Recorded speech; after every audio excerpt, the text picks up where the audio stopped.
Jax's revenge domain. The day the CEO's son fired me, he smiled like he was handing out an award. I just got promoted, Jason Pierce said, letting the pause stretch. Chairs shifted around the boardroom table. A few people clapped, unsure how long they were supposed to keep going. My name is Daniel Rodriguez. I'm 47 years old, and I've been Chief Risk Officer at Pierce Capital Management for 8 years. What happened next changed everything. And as part of that promotion, Jason continued, I need to set an example. He looked straight at me. Daniel, you're terminated, effective immediately. Someone inhaled sharply behind me. I stayed seated. For what reason? I asked. My voice surprised even me. Calm, clear. He adjusted his tie. During my time working under you, you consistently blocked our progress. You've been difficult to work with. The word hung there. Difficult. Word spreads fast in offices. I felt eyes turn, whispers starting before anyone had the decency to check if it made sense. That's not accurate. That's said. He shrugged. That's my experience. I turned to the HR director. She wouldn't meet my eyes. Her pen hovered uselessly over her notepad. So there's no documentation? I asked. We'll follow up, she murmured. I stood then. Not abruptly, not dramatically. I did my job, I said. Every time you brought me deals that cut corners, I said no. If that's blocking progress now, then we've redefined the term. Jason smiled again, thinner this time. You're dismissed. I nodded once. Thank you. That did it. Someone laughed nervously. Someone else whispered my name like a warning. I walked out without raising my voice, without packing a box, without giving him the reaction he was hunting for. In the hallway, Brian Cooper from finance caught up to me. Daniel, he said low, they didn't make you sign anything. I know, I replied. You're just leaving? For now? He hesitated. I'm sorry. I met his eyes. You don't need to be. Behind us, the conference room door closed. Inside, they were already rewriting what had happened. I kept walking, my phone buzzing once with an unfamiliar number, then stopping. By the time I reached the elevator, the whispers had followed me. By the time the doors slid shut, the lie had started settling in.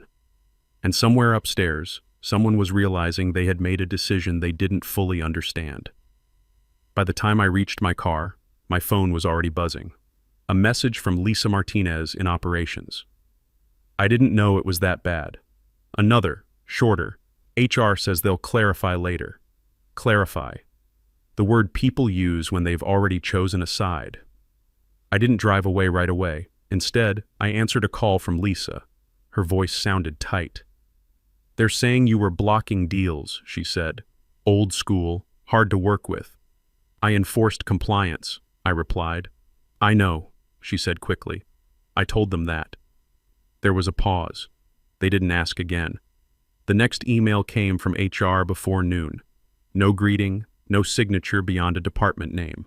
This message confirms the termination of your employment effective today. That was it. No reason listed, no reference to misconduct, no acknowledgement of the accusation that had been aired in front of the entire board. I forwarded it to myself, then replied with one sentence. Please provide the completed termination documentation. No answer. At lunch, I met Brian at a cafe downtown. He hovered instead of sitting, eyes flicking around like he was afraid the walls could hear him. Why didn't you defend yourself? He asked quietly. Because lies collapse faster when you let them stand, I said. He swallowed. They're acting like it's settled. It isn't, I said. Not yet. He leaned in. They never finished the paperwork. I looked at him. What do you mean? I mean, he said, lowering his voice. There's no signed cause, no offboarding checklist, no transition approval. Someone pushed it through verbally and assumed legal would clean it up. And legal? He shook his head. Legal hasn't touched it. My phone buzzed again. A message from a number I didn't recognize. Call me when you can. It's about today. I slid the phone into my pocket without replying. Inside the building, I could see people moving past the glass, talking in small, urgent clusters. No one waved. No one looked directly at me. The lie had already taken shape. It had a voice, witnesses, and a paper trail that didn't quite exist yet. And that gap, that quiet, unfinished space, was the only thing keeping the truth alive. I hadn't thought about Jason's time under me in years. I didn't need to. The day he accused me, the memory came back on its own. He was 26 then, fresh MBA from Wharton, new confidence that came with his last name. He showed up at my office late one afternoon with a laptop open and a grin that assumed agreement. "Just sign off on this," he said. "It moves the Hartwell acquisition up 2 weeks." I scanned the numbers. The deal was worth $180 million, and what he was showing me bypassed every safeguard we had. "This skips the SEC compliance review entirely," I said. He leaned closer. "No one will notice." "Auditors will," I said. "And so will regulators when they ask why we fast-tracked a deal this size." He laughed like I'd made a joke. "You're being dramatic." I closed the laptop and slid it back to him. "I'm being accurate." His smile dropped. "Do you know who my father is?" "I know what SEC regulations say," I replied. "They're not the same thing." He straightened, voice sharper now. "You're making me look incompetent." I met his eyes. "You're doing that yourself." He stood there, jaw tight. "Everyone else said this was fine. Then let them sign it," I said. "Put your name on it." He didn't. Instead, he went over my head. I documented the exchange, copied legal, and flagged the issue the way I had been trained to do for 18 years in this business. 2 days later, compliance called him in. The shortcut was denied. He was told firmly not to try it again, and that any future attempts to bypass review processes would be reported directly to the board.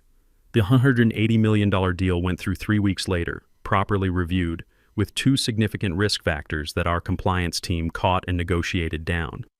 He didn't look at me after that, not once. He spoke around me in meetings, referred to me as old school, told anyone who would listen that I enjoyed blocking progress. The narrative he built was simple. I was the problem, the bottleneck, the guy who said no to good ideas. 3 weeks later, I heard it for the first time. "He's hard on him," someone whispered near the elevators. "Kind of a bully." I confronted Jason once, months later, when he tried to reframe the Hartwell incident during a quarterly review in front of the senior team.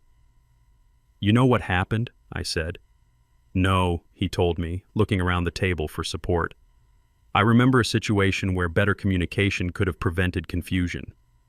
He shrugged. "You could have handled it differently." "Differently how?" I asked. "More collaboratively. Less rigid. You wanted me to approve a deal that violated federal regulations," I said, keeping my voice level. "There's no collaborative way to break the law." He smiled without warmth. "That's your interpretation." That was when I understood. To him, accountability felt personal. Boundaries felt like attacks, and facts, when they cost him something, became matters of opinion that he could rewrite later. Years passed, titles changed. He climbed the ladder, partly through competence, mostly through genetics. I kept doing my job, enforcing rules, protecting the company from itself. The story stayed the same, just with higher stakes. Every deal Jason brought me, every shortcut he suggested, became a test. Not of my competence, but of my willingness to bend. And every time I said no, the tension ratcheted up another notch. He didn't fire me because I wronged him. He fired me because I remembered, and because memory made his version of events inconvenient. That evening, I opened my laptop and logged into the personal archive I hadn't touched in years. Not company servers, my own records, the ones I kept, because 18 years in finance had taught me never to trust memory alone. The first file loaded slowly, then another, then another. My name was still there, not buried, not outdated. Clear and current, responsible authority, final compliance signatory, operational oversight. Every SEC filing, every regulatory report, every audit trail that kept Pierce Capital in business and out of federal court. I exhaled once. Steady. My phone rang. It was Lisa again. "They're scrambling," she said. "Legal keeps asking who signed off on your termination." "They won't find it," I said. She hesitated. "Daniel, did you ever transfer your authority? Did anyone ask you to sign over your compliance responsibilities?" "No," I replied. "No one asked." The silence stretched between us. In that quiet, I could almost hear her putting the pieces together. "They're talking about sending you something to sign," she said carefully, "just to clean things up." "I won't," I said. "You don't even want to see it?" "I already know what it says. Some kind of retroactive transfer form, backdated to make it look like the handoff happened before today. Daniel, Lisa, I've been doing this job for 18 years. I know what proper termination looks like, and this isn't it." 20 minutes later, the email arrived. Subject line, clarification request. No apology, no acknowledgement of what they'd done. Just a document attached, pre-filled, dated that morning, asking me to confirm that all regulatory responsibilities had been properly transferred prior to my termination. The document was thorough, I'll give them that. It covered everything from SEC filings to FINRA communications, from audit oversight to compliance reporting. There was even a section acknowledging that failure to properly transfer these authorities could result in regulatory violations and potential penalties. They knew exactly what they'd done, and they knew exactly what it could cost them. I didn't open the attachment. Instead, I forwarded the entire email to a separate folder labeled Evidence and replied with 3 words: "I do not consent." The phone rang 15 minutes later. Unfamiliar voice, all business.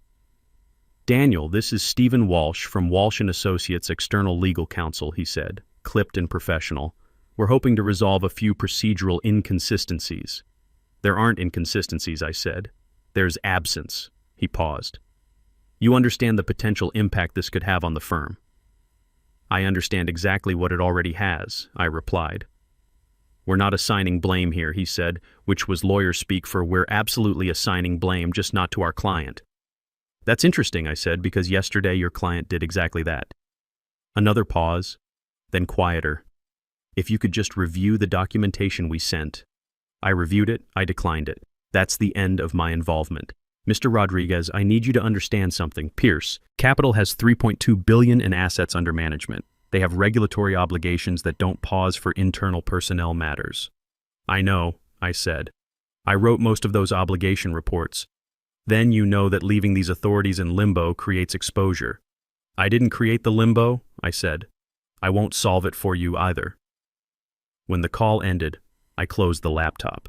For the first time in 8 years, I wasn't Pierce Capital's problem to solve. I wasn't their safety net, their compliance backstop, their guy who made sure the math added up and the regulators stayed happy. For the first time in years, I let my authority sit exactly where it was. Untouched, untransferred, still mine. And somewhere across town, lawyers were realizing that Daniel Rodriguez wasn't going to fix their mess for them. The next morning brought rain and a call from Brian. His voice was tight. "It's getting worse," he said. Stephen Walsh showed up unannounced. He didn't schedule a meeting, just walked into Harold's office with someone from the SEC liaison team. I'd been expecting this call, but it still made my coffee taste bitter. Who was with him? Patricia Mills. She handles regulatory coordination. I knew Patricia. Thorough, by the book, allergic to anything that looked like a compliance shortcut. If she was asking questions, it meant the SEC was already paying attention. What did they want?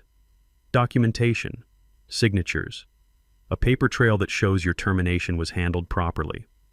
I was quiet for a moment, watching the rain streak down my kitchen window. And there isn't one, Daniel. There's nothing. Jason made the announcement, HR sent an email, and everyone assumed someone else would handle the details. The rain was coming down harder now. Somewhere in downtown Atlanta, lawyers were learning the difference between wanting something done and actually doing it. "How bad is it?" I asked, though I already knew. Patricia asked to see your formal resignation letter. When they couldn't produce one, she asked to see the transition documentation. When they couldn't produce that either, she asked who currently holds your regulatory signing authority. Brian was quiet for a moment. They couldn't answer, Daniel. Nobody knows who's supposed to be signing off on SEC reports, who's handling FINRA communications, who's responsible for the quarterly compliance attestations that are due next week. I set down my coffee. Next week? Tuesday, the Q3 compliance package. It requires sign-off from the Chief Risk Officer, and Pierce Capital didn't have one anymore. That afternoon, I got a call I'd been half expecting but hoping wouldn't come. "Daniel, this is Patricia Mills from SEC Regulatory Coordination." Her voice was formal, careful. When Patricia Mills called you directly, it meant someone had already noticed a problem and wanted answers before it became a bigger problem. Hello, Patricia. I'm calling about Pierce Capital Management. There seems to be some confusion about current regulatory authority assignments. I leaned back in my chair. Through my window, I could see normal people living normal lives, walking dogs, checking mail, problems that could be solved with conversations and common sense. What kind of confusion? Well, according to our records, you're listed as Chief Risk Officer and primary compliance signatory for all SEC filings. But when I contacted Pierce Capital this morning about their quarterly attestation, they informed me your employment had been terminated. That's correct. I see. And was there a formal transition of these responsibilities? The question hung in the air between us. Patricia already knew the answer, or she wouldn't be calling me directly, but she needed to hear it from me. No, I said, there wasn't. Silence. Then, Mr. Rodriguez, you understand what this means for their compliance status. I do. Their Q3 package is due Tuesday. Without proper signatory authority, they're in violation of federal filing requirements. I knew Patricia well, enough to hear what she wasn't saying directly. Pierce Capital was 72 hours away from regulatory penalties that would make their current crisis look like a minor inconvenience. Has anyone from Pierce Capital contacted you about this? She asked. Yes. And? I declined to assist. Another pause. When Patricia spoke again, her tone was neutral, professional, but I could hear the wheels turning. I need to ask this directly, Mr. Rodriguez. In your professional opinion, based on your knowledge of Pierce Capital's current compliance status, should the SEC be concerned about their ability to meet federal regulatory requirements? The question every compliance officer dreads and trains for their entire career. The moment when you have to choose between loyalty to a former employer and integrity to the system that keeps financial markets stable. Patricia, I can't speak to their current status since I'm no longer employed there. What I can tell you is that as of yesterday morning, I was the sole signatory for all major compliance attestations, and as of yesterday afternoon, that authority hadn't been formally transferred to anyone else. She was quiet for a long moment. Thank you for your candor, Mr. Rodriguez. Someone will be in touch with Pierce Capital shortly. After she hung up, I sat in my kitchen, rain still pattering against the window, and realized that my quiet refusal to cooperate had just triggered a formal SEC inquiry. Jason Pierce had fired me to make a point about power, but power, real power, doesn't come from titles or last names. It comes from being the person other people need to keep their world from falling apart. And I wasn't that person for Pierce Capital anymore. My phone buzzed. Text message from an unknown number. We need to talk. Now. I ignored it. 20 minutes later, another message. The SEC is asking questions. This affects everyone. Then my phone rang. Harold Pierce himself. Daniel, we have a situation. No, I said, you have a situation. Don't be clever with me. Patricia Mills just left our office. She's treating this like a formal investigation. I could hear tension in his voice, the kind that comes when someone who's used to controlling outcomes realizes they're not in control anymore. What did she want?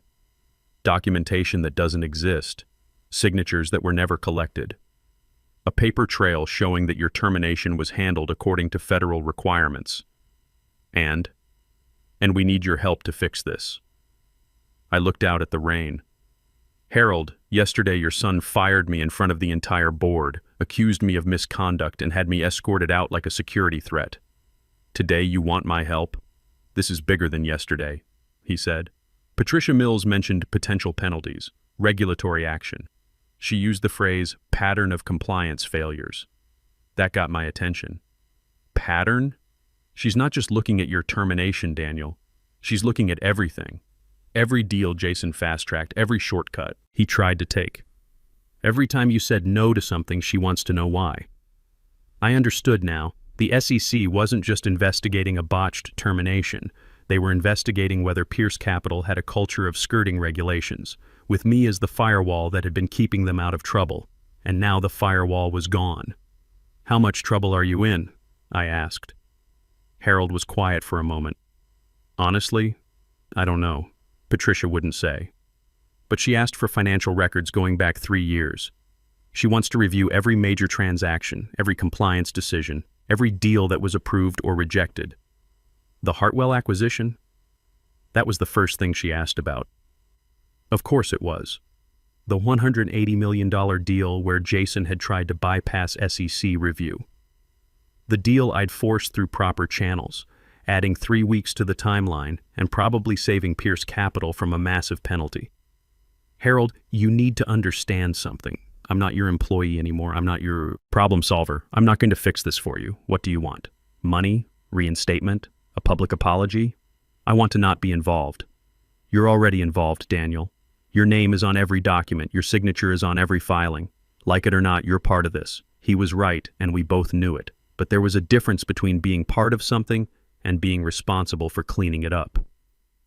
Good luck, Harold. Wait. I hung up. An hour later, Jason called. His voice was different now. Smaller. The arrogance from yesterday replaced by something that sounded almost like panic. Daniel, I need to ask you something. I'm listening. When Patricia Mills reviews the Hartwell deal, what is she going to find? I almost smiled. The truth. Which is that you tried to circumvent federal regulations to speed up a $180 million acquisition, and I stopped you. Silence. Is that going to look bad? Jason, you tried to skip SEC review on the largest deal in company history. How do you think that's going to look? But it worked out fine. The deal went through. Everyone made money. It went through because I forced it through proper channels. Because I made you follow the rules you wanted to ignore. Another pause. When he spoke again, his voice was even smaller. Can you help us explain that to them? No. Daniel, please. My father, the company, this could destroy everything. You should have thought of that yesterday. And I hung up on him too. The next 48 hours moved fast. Tuesday morning, Pierce Capital missed their SEC filing deadline, not because they forgot, but because they literally had no one with legal authority to sign the documents. Brian called me around noon. It's chaos here, he said. Patricia Mills showed up with 2 other people. They're not asking questions anymore. They're taking files. Taking them where? SEC field office in Atlanta. Full regulatory review. Harold's locked in his office with 3 different lawyers, and Brian paused. Jason's been paused. Removed from all operational duties. Board vote this morning. Unanimous. I felt something loosen in my chest that I hadn't realized was tight. Not satisfaction exactly, but clarity. The truth was finally moving faster than the lies. What about the compliance package? They hired an emergency consultant, former SEC attorney. She's trying to sort through 8 years of your files to figure out what needs immediate attention. 8 years of my work. Every deal I'd reviewed, every risk I'd flagged, every time I'd said no to something that looked profitable but felt dangerous. All of it spread out on conference tables, being examined by people who understood the difference between cutting corners and cutting throats. Brian, can I ask you something? Sure. In all the meetings, all the times Jason complained about me blocking deals, did anyone ever ask to see the deals I was blocking? Long pause. No. We assumed he knew what he was talking about. Wednesday afternoon, Stephen Walsh called me. One last time. His tone was different. Professional, but defeated. Daniel, the board would like to offer you a consulting contract, temporary basis, $350 per hour to help transition your responsibilities properly. $350 an hour. More than I'd ever made as chief risk officer. Funny how much more valuable I became the moment they couldn't have me. For how long? 6 months initially. Help train a replacement, assist with the SEC review, ensure compliance continuity. And Jason? Mr. Jason Pierce is no longer involved in operational decisions. I looked out my window. Same rain, same ordinary people, but something felt different, like the world had shifted slightly, reset itself to a more honest position. I'm going to decline, I said. Daniel, I have to advise you that refusing this offer could be seen as uncooperative by regulatory authorities. Stephen, I was uncooperative when I refused to sign documents that could have gotten Pierce Capital into federal trouble. I was uncooperative when I wouldn't help cover up a botched termination. And I'm being uncooperative now by not cleaning up a mess I didn't make. I paused. But here's the thing about being uncooperative with the wrong people. It's usually the right thing to do. After I hung up, I opened my laptop and started typing. Not an email to Pierce Capital, not a letter to the SEC, but an application to Meridian Financial Group. Smaller firm, better reputation, cleaner operation. I'd been putting off the call for months, telling myself I was comfortable where I was. Turned out comfortable was just another word for stuck. Thursday morning brought sunshine and a call from Lisa. "Daniel, you need to hear this." Patricia Mills finished her preliminary review. And she found $2.8 million in potential penalties. Deals that should have been flagged, shortcuts that violated federal requirements, documentation that was incomplete or missing entirely. $2.8 million. Not company-ending money for Pierce Capital, but enough to make every future deal more expensive, every client meeting more complicated, every regulatory filing more scrutinized. But here's the interesting part, Lisa continued. Every violation she found, every problem deal, they all happened after you'd either been overruled or excluded from the decision. That stopped me cold. What do you mean? I mean she compared your compliance recommendations against actual deal outcomes. Every time you said no, every time you flagged a risk, she tracked what happened when they went ahead anyway. Patricia Mills had done what no one at Pierce Capital had ever bothered to do. She'd checked my math, and my math was right. The Hartwell acquisition you held up for proper review, clean, no issues. The Blackstone deal Jason fast-tracked over your objections last year, $800,000 penalty for inadequate disclosure. The Morrison merger you wanted to delay for due diligence, SEC fined them $400,000 for rushing incomplete filings. I sat down slowly.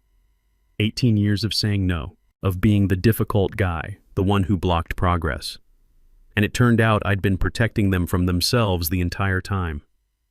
Lisa, what's the board saying? They want you back. Full reinstatement, public apology, whatever it takes. And Harold? Harold's stepping down. Early retirement. Board's bringing in an outside CEO. Jason? Jason's... She paused. Jason's looking for other opportunities. That evening, as I was preparing dinner, my doorbell rang. I opened it to find Harold Pierce standing on my porch, looking older than I'd ever seen him. "Daniel, can we talk?" I let him in. We sat in my living room, two men who'd worked together for 8 years, finally having the conversation we should have had on Monday. "I built that company from nothing," he said, 20 years of my life, and I almost lost it because I was too proud to see what my son was doing. Harold, no, let me finish. You were right. About the deals, about the risks, about Jason, and instead of protecting you, I let him destroy the one thing keeping us honest. He looked at me directly. "I'm sorry. I appreciate that. The board authorized me to offer you anything, any title, any salary. Just come back." I'd been thinking about this moment for 4 days. What I'd say, how I'd feel, whether the vindication would taste as sweet as I'd imagined. It didn't. It just felt like the end of something that should have ended better. "Harold, I already accepted another position." He blinked. "Where?" "Meridian Financial Group. I start Monday. We can match any offer. It's not about money. It's about working somewhere that values what I do before they're forced to by federal regulators." He nodded slowly, understanding. "And Jason?" I thought about his panicked phone calls, his desperate attempt to rewrite history, his belief that problems could be solved by being louder or having the right last name. "Jason learned what every compliance officer knows," I said. "The rules don't care who your father is, and neither does the truth." Harold stood up, extended his hand. "Thank you for everything, Daniel. We didn't deserve you." I shook his hand. "You deserve better leadership. You just didn't choose it." Monday morning, I started my new job. Same work, different building, but the coffee tasted better, and when I said no to something, people asked why instead of who I thought I was. 6 months later, I heard Pierce Capital was doing fine. New CEO, new policies, new respect for the word no. Jason found work at a smaller firm in Charlotte. No compliance authority, no deal approval, just basic financial analysis. Sometimes the best revenge isn't what you do, it's what you don't do. It's refusing to save people from the consequences of their own choices. And sometimes, if you're patient enough, the truth catches up to everyone.